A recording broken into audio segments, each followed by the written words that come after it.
Welcome to Being Anxiety Free. My name is Emma Upton and I'm here to spill the tea for anybody that wants to be anxiety free. Yes, it is accessible through my unique formula of piggyback hacking past the ideal self that lives inside the conscious brain so that we get to find out who we're here to be, what we're here to do, and then our unique body of work gets to flow through. Hello and welcome to episode 12. Here she is. How is it episode 12? I was celebrating with the boys this morning. What I really want for the boys, I've got twins, they're 8. And I want them, they're living this journey alongside me. Every step that I'm taking in this business, I'm really making them an active part. And that's intentional. What I think so many of us, this is a bit of a tangent, but let's go down there. I think it's important. What so many of us do is we see the person at the end of the 10 years. Like when I'm listening to people on podcasts, when I'm listening to people who are kind of really established in their work and they're being called the next big thing. The world's like, oh, where did you come from? And they're like, I've been going for a minute. Oh, you just popped up out of nowhere. And they're like, I've been somewhere and it's taken me a minute to get to this place. What I want, and the rest of the world is like, oh, it's all right. That's the phrase we use, isn't it? It's all right for them. I remember being at Tony Robbins and listening to the people around me, and he was just the most inspiring conversations, and I could hear these voices around me going, well, that's all right for him. I'm like, guys, did you listen to his story? Did you miss that foundational element? Because the brain wants to go to, oh, it's easy for them, it's hard for me, and that's why I'm not, or that's why I can't, or that's why it's different for me. We try and soften the world so that we can be gentler to ourselves, but at the same time, and we're talking about Frances inside our brain, the beast inside our brain. She's really awful to us, so it's counterintuitive. We're trying to be gentle to ourselves, being like, oh, it's all right for them, they're the exception, they're different. It gets to be easy for them for whatever reason, even though we hear their story and we're like, oh my god, that's profound. And then we're really hard on ourselves anyway, so we've got it a bit backwards, and I don't want that for my children. Like, I lived that for 30 years. That beast in my brain, she dominated my existence. And I don't want that for them, so I am making them such an active part of this process. Every element that I've grown from the ground up, and it's become more and more established, and then the results are there, and like I've said to them, I'm at this part of my journey right now, so nobody cares. Like the world is not bothered. My podcast, we're on episode 12 this morning. The boy said to me, episode 12 already? Oh wow, mummy. I'm like, I know. It's been nearly 2 weeks that I made the decision that I was going to start a podcast, and every day since I have done one, and now we're on episode 12 and we're celebrating. Like, there's a few people listening, there's a few people catching up, there's a few people watching, and we're like, yay! I want them to celebrate one person. I celebrate one person, and then I celebrate 2 people, and then I celebrate and we have a party, and I'm showing my children I don't just celebrate when it's a really big deal. Like my book, I'd write a chapter in draft and I'd come home and go, oh my god, like I did, and we'd all go, yay, let's have a fancy tea, let's pop something. Not the boys, we don't drink, it's non-alcoholic.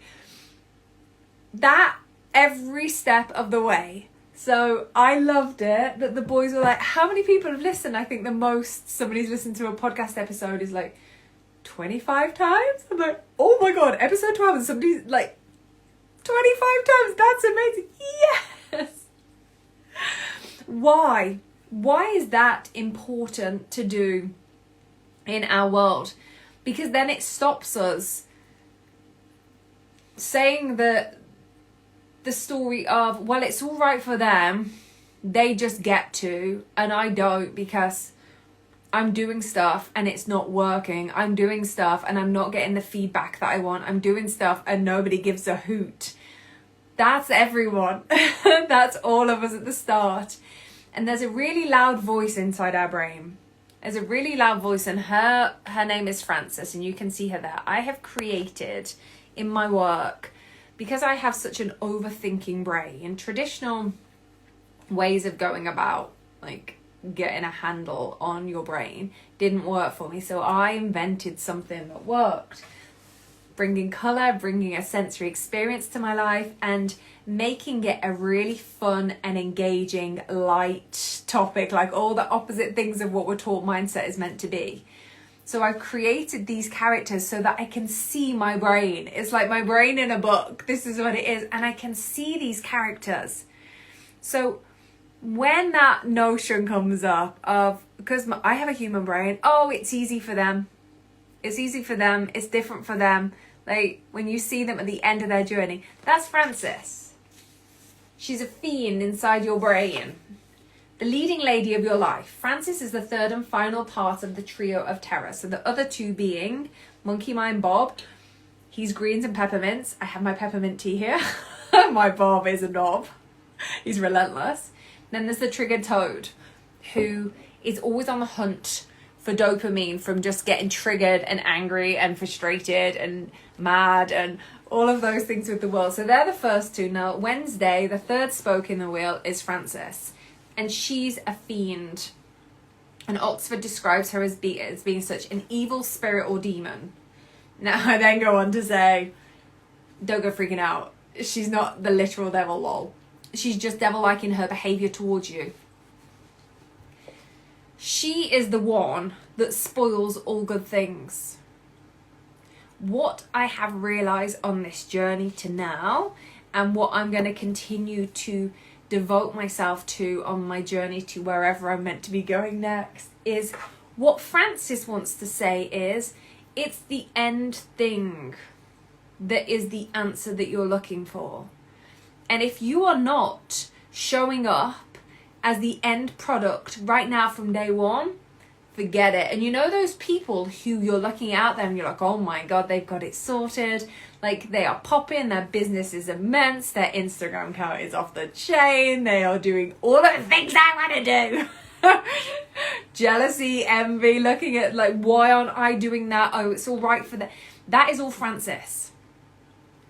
And she is a beast, and she will keep us grounded in our current circumstances. Why? That's the job of those three elements. They're the conscious brain elements, the trio of terror, the three spokes in the wheel. Those three parts are always seeking out ways to keep us in the exact same space. I call it the emotional safe house. It's not safe, but we've confused familiar with safe. And we think that, well, not us, not the true us. Those three elements have got us convinced that if we just try and keep everything the same, then we'll feel safe. How much do we just want a brew and a biscuit at home, an easy life? Like, I just want a bit easy. I just want it to feel nice. I want everything that I want to be accessible to me. I want it to be easy. I want it to be chill. I want it to be nice. I don't want to be overtired. I don't want to be like work. Easy. That's what we're going for. And those three elements know that.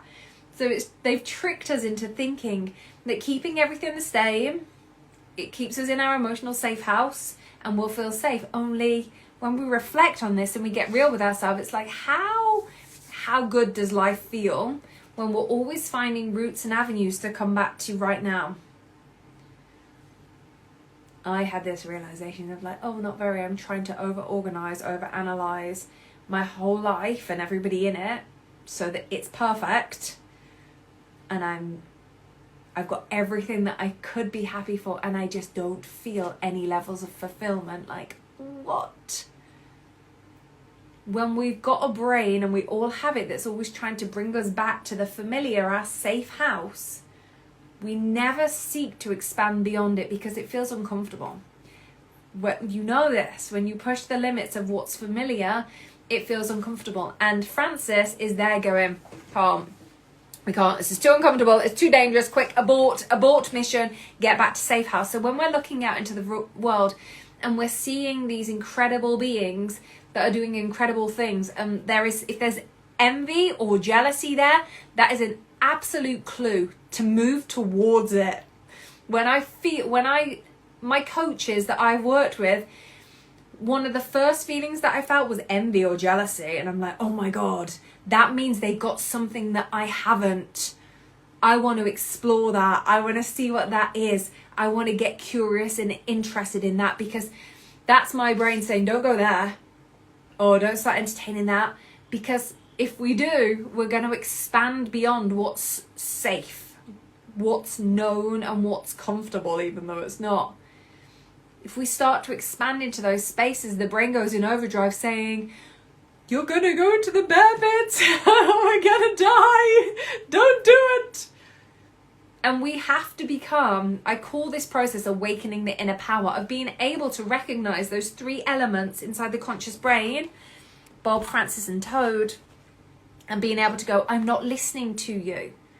Being at Tony Robbins, looking at this incredible guy that's done the most profound, extraordinary things, whilst being a human being and living a very human experience of failures and flaws and challenges and all of those things. Everybody's Francis wasn't listening to the lesson. Everybody's Francis wasn't wanting to gain his wisdom. Everybody's Francis was going, well, that's all right for him. Like, I'm going to give it a bit of a go, but if I move too far out of my safe house, I'm going to feel like I'm challenging myself. I'm challenging my capacity to expand. That's not comfortable, and the brain's going to go abort, retreat, go back.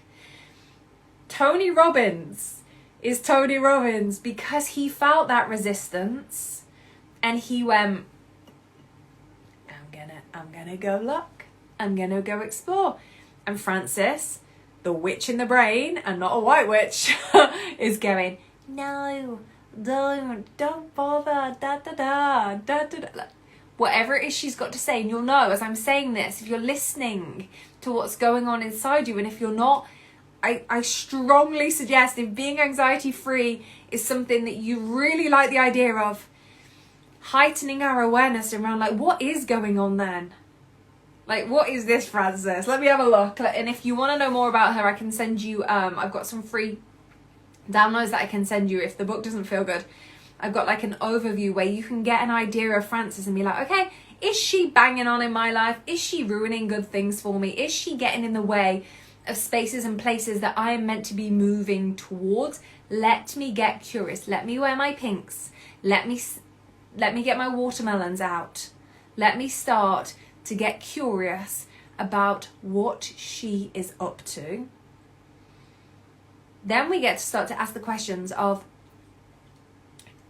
is this move, is where I'm aiming to expand into, is she just uncomfortable? Because on the other side of that is unknown, and she immediately sees that as a death threat. The answer is probably yes, as we heighten our awareness and we get more willing to ask ourselves those questions. So then when we realize that she's just trying to protect us, that she isn't being unkind to us and everybody else, we can, and I'll probably do a separate episode about this, but we can get really clear on what our Francis is saying about us with how quickly we judge other people. Those areas we judge others on are the areas that we're judging ourselves on most harshly. When I'm making those judgments, am I blocking myself from stepping into something really good? Get hyper aware from there. Use your colour sensory piggyback hacks so that when you're looking down, you're like, oh, my pink, where's my Francis? Like, is she being a complete nuisance, stopping me from living my best life, stopping me from creating my destiny, which I'm not living out right now. So the only way I'm actually going to be able to live it out is if I go do things differently.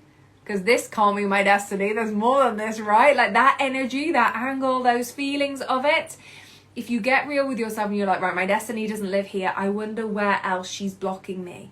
And notice where synchronicities come up, where chances and opportunities come up. And I've just done a post on this about the overthinking brain, 3 phases that the overthinking brain blocks any kind of codes that are coming through to you for your destiny and what you're here to do.